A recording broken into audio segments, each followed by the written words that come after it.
Bonjour Pierre-André Attard, vous êtes médecin auvernais et coordinateur de l'unité de soins dédiée Covid qui a fermé il y a quelque temps au Vernay. Donc pour commencer, j'allais dire comment ça se passe avec le Covid-19 dans le secteur du Vernay, Venerque et autour. Et le centre Covid, est-ce qu'il va rouvrir avec l'augmentation des cas dont on entend parler ou est-ce que pour l'instant il va rester dormant? Bonjour. L'unité de soins dédiés, c'est-à-dire les centres de soins Covid que nous avions ouverts au mois de mars, sont fermés actuellement. Et nous avions mutualisé ces centres sur un lieu unique qui était à Labarthe sur l'Aise, qui regroupait les centres de Pin-Justaré, Vernay, Labarthe, Aune et Haute-Rive. Ce centre est défini comme dormant par l'ARS et susceptible de rouvrir à la demande de l'ARS qui maintenant coordonne ces unités de soins. Pour le moment, elles ne sont pas activées.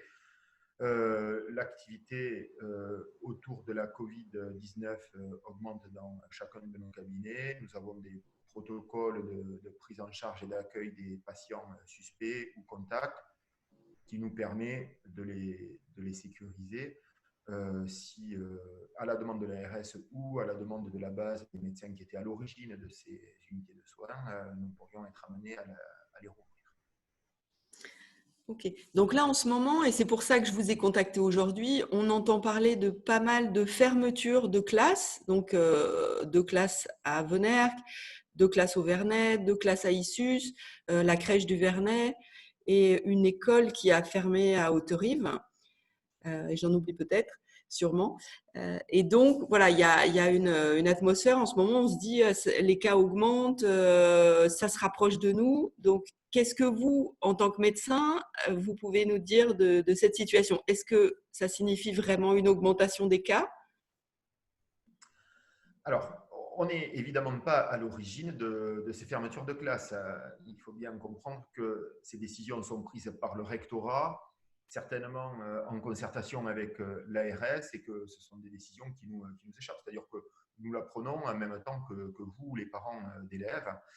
Euh, les recommandations du rectorat, de la médecine scolaire et de l'ARS semblent claires et rigoureuses pour les fermetures de classe, selon qu'il s'agisse de cas chez le personnel, dans le personnel enseignant ou accompagnant ou chez les élèves, et différents en fonction de l'âge des élèves. Voilà, je ne sais pas si la doctrine et les prises de décision vont changer parce que effectivement, ça met beaucoup de gens dans l'embarras. Je n'ai pas d'opinion pour savoir si c'est justifié ou pas. Pour le moment, il semble qu'on respecte les règles ou les protocoles ou les armoires décisionnelles qui ont été établis. Peut-être que ceux-ci vont changer. Voilà. Peut-être petit peu plus de clairvoyance dans la définition des cas contacts et dans la nécessité ou pas de fermer. Mais actuellement, je suis confronté, comme les parents d'élèves, comme tout le monde, à ces fermetures et à des avis émanant des parents qui se retrouvent un petit peu désemparés. Concrètement, vous, vous intervenez comment quand les classes ferment? J'imagine que les parents peut-être vous amènent les enfants. Comment ça se passe? Alors, on dit que les enfants peuvent reprendre la classe au bout de 7 jours s'ils ne sont pas testés positifs et si l'enseignant aussi n'est pas testé positif.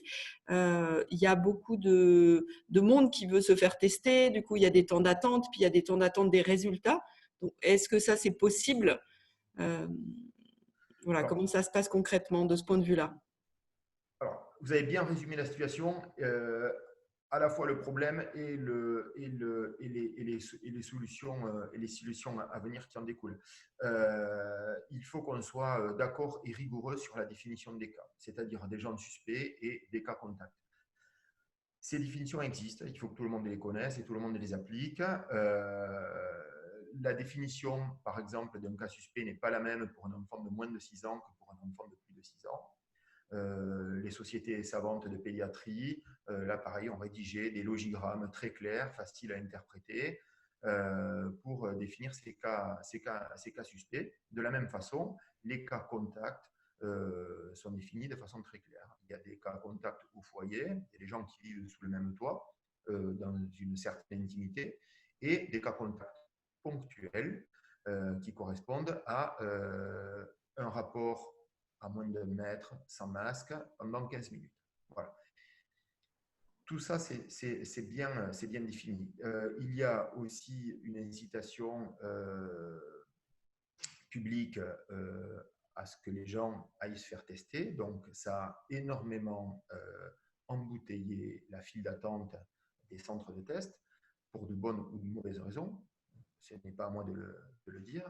En tout cas, les tests qui sont indiqués pour des raisons médicales chez les gens suspects ou chez des gens en contact établis sont rendus avec beaucoup de retard, ce qui pose un certain nombre de problèmes et donc, par précaution, un certain nombre de fermetures ou d'isolements qui pourraient être raccourcis si les tests étaient rendus de façon plus rapide. Donc, je crois que vraiment, il faut que tout le monde se mette d'accord sur la définition des cas suspects, des cas contacts, des cas symptomatiques et qu'on ait un accès aux tests rapide pour ces gens-là.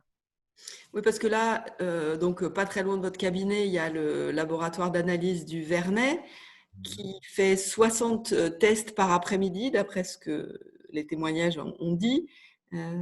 Et voilà, on voit des queues tous les jours. Et donc, 60 tests, ça veut dire que les gens qui arrivent après ne peuvent pas se faire tester. Et peut-être que des personnes qui auraient nécessité de se faire tester ne peuvent pas l'être. Donc, est-ce que ça veut dire que vous incitez les gens à moins se faire tester si ils ne sont pas cas contact ou enfin voilà, qu'est-ce qu'il faut faire et est-ce qu'il y a aussi une période où il faut se faire tester et une période où c'est pas la peine? Oui, oui, bien sûr. Alors, vous avez tout à fait raison. Nous sommes en communication permanente avec le laboratoire, mais je pense que tous les médecins sur le terrain de premier recours sont en communication avec leur laboratoire. Je sais que l'Ordre des médecins et l'ARS pilotent aussi des réunions entre les médecins de terrain et les laboratoires. En fait, ce qu'il faut, c'est avoir une indication valide, à bon escient et au bon moment de réalisation du test. Donc, je n'ai pas d'autre conseil à donner que de demander aux gens qui aspirent à faire un test ou qui se posent la question d'appeler leur médecin pour savoir s'il faut faire le test et si c'est le bon moment.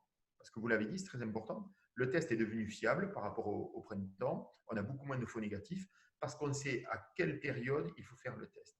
Voilà. Donc, si on fait le test à la bonne période, son résultat est fiable. C'est-à-dire, s'il est négatif, on a une certitude, une bonne certitude que le patient n'est pas touché par le virus, et s'il est positif, c'est qu'il est. Donc, ces tests, il faut les faire au bon moment et aux bonnes personnes. Et le meilleur, la ressource la plus experte pour vous le dire, c'est effectivement votre médecin. Voilà. Et on est aussi en collaboration et en dialogue avec les enseignants de notre secteur, vous en avez parlé au début, pour porter ce message. Vous demandiez ce qu'avaient à faire les parents. Souvent, ils nous sollicitent parce qu'ils sont un peu désemparés. Ensuite, ils nous sollicitent pour savoir s'ils doivent faire des tests à leurs enfants ou pour eux-mêmes. Et enfin, ils nous sollicitent pour établir des certificats. Donc, j'en profite pour dire que aucun certificat ne peut assurer à quelqu'un qu'il est indemne d'une maladie ou qu'il n'est pas contagieux. Le certificat rentre dans un cadre médico-légal qui est bien défini et ne permet pas de dire n'importe quoi. Donc, les consignes en crèche sont pour les parents de fournir une attestation, une déclaration sur l'honneur, qui n'est pas un certificat médical. Et à l'école, on parle d'avis médical, pas strictement de certificat médical. Ça veut dire que d'une manière ou d'une autre, il faut que les parents nous sollicitent, soit au téléphone, soit en consultation. avec du bon sens, c'est-à-dire si leurs enfants sont malades. Ok, donc ils n'auront pas de certificat disant que leur enfant est négatif s'ils n'ont pas fait de test. Forcément, vous n'êtes pas devin, vous ne pouvez pas savoir si quelqu'un est contaminé ou pas s'il n'a pas fait le test. Et cet avis, c'est pour dire soit il n'y a pas eu de contact proche, enfin, dans la durée et sans le masque, etc. Parce que là, par exemple, je crois qu'il y a un cas à Venèrque où c'est un adulte a été testé positif, qui apparemment porte le masque. D'après ce que vous dites, normalement, une personne contagieuse, si elle porte le masque, elle ne devrait pas avoir contaminé d'autres personnes si elle est positive. Alors, moi, ce qui compte, c'est et elles sont disponibles et claires à interpréter. Ce sont les recommandations qui sont faites par la Direction générale de la santé. Moi, je ne donne pas mon avis. Vous parlez du masque, alors là aussi, j'en profite pour dire que ce qui est fondamental, ce sont les gestes barrières que tout le monde a intégrés, c'est-à-dire que le port du masque et le lavage fréquent des mains, vraiment les deux. Le lavage fréquent des mains, c'est aussi important que le port du masque, réduisent énormément la contamination. Pour le reste, effectivement, nous, on est en mesure de dire si on est en dehors de la période de contamination, on est au-delà de la période auquel un enfant ou un adulte peut retourner dans la collectivité. C'est-à-dire où statistiquement, même s'il a été en contact avec le virus, même s'il est porteur, il n'est plus ou très peu contaminant.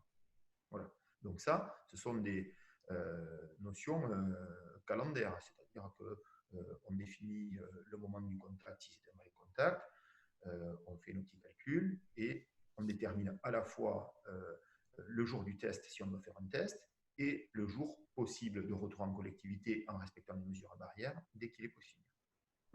D'accord. Et au début de cette conversation, je vous ai demandé s'il y avait une augmentation de cas, si c'était parce qu'il y a un peu un vent de panique qui souffle quand même. Donc, par rapport à ça, qu'est-ce que vous pouvez dire? Est-ce que ces fermetures de classe, c'est un signe inquiétant ou que ça augmente, qu'il va y en avoir de plus en plus, ou est-ce que c'est des décisions de l'éducation nationale pour éviter une contamination future? Enfin, c'est quoi? Ouais, alors, je sais pas, c'est pas moi qui fais la politique de santé et je suis pas dans les petits papiers du rectorat. Alors, moi, je sais ce que disent les médecins. Les médecins disent que les petits-enfants sont peu malades et peu contaminants, hein, c'est-à-dire qu'on leur a fait porter au tout début une responsabilité de super contaminant qui ne mérite pas. Donc maintenant, on est sûr qu'ils sont peu victimes et peu coupables, donc, et que l'avantage ou l'intérêt de les maintenir à l'école est infiniment supérieur au risque sanitaire couru. Bon, ça, ce sont les sociétés savantes ou les sociétés de pédiatrie qui disent ça. Ensuite, il arrive ce qu'on avait prévu, c'est-à-dire que le retour en collectivité à l'automne avec les virus saisonniers qu'on connaît tous crée une certaine confusion avec des enfants qui reniflent, qui toussent, qui éternuent, qui ont parfois un petit peu de fièvre. Alors, je rappelle que la fièvre, c'est au-dessus de 38. 37,9, ce n'est pas de la fièvre. Et voilà. Mais ça, on a des outils. Nous, on a des outils pour faire un petit peu la part des choses. Hein. Donc, c'est notre métier. C'est-à-dire qu'on est capable, en l'observant et en l'examinant, de dire si un enfant est suspect et mérite un test ou si on peut attendre 2-3 jours parce qu'il s'agit probablement d'une rhinopharyngite saisonnière et passagère. D'accord. Donc, le conseil, c'est de consulter son médecin, même si vous êtes pas mal sollicité en ce moment, pas seulement à cause du coronavirus, mais aussi parce qu'il y a une augmentation de la population dans notre secteur. Et donc, vous êtes tous les médecins du secteur très, très sollicités. Et donc, vous faites des horaires un peu à rallonge, si j'ai bien compris. Oui, on est à saturation. Après, les horaires à rallonge, c'est le quotidien du médecin généraliste. Ça ne me plaît pas, en fait. On a signé pour ça il y a très longtemps. Et je pense que nos prédécesseurs savaient déjà ce que c'était. On travaille pour la plupart en groupe. On collabore énormément entre les différents cabinets. Je dois dire que c'est ce qui a permis notre unité de soins dédiée au Vernet et une excellente collaboration, entente entre tous les médecins. Donc on est solidaires, on se rend des services et on est tous sur la même longueur d'onde. Voilà. Donc on travaille beaucoup, on est sollicité et je pense que on rendra un service plus performant euh, si on est au centre, si on peut coordonner un petit peu la stratégie des gens qui sont désemparés par rapport à ce virus. Ok, ben merci beaucoup. Je vais vous rendre à vos patients Oui, et merci. merci d'avoir nous avoir expliqué un petit peu la situation. Avec plaisir. Bonne journée. Au revoir. Bonne journée.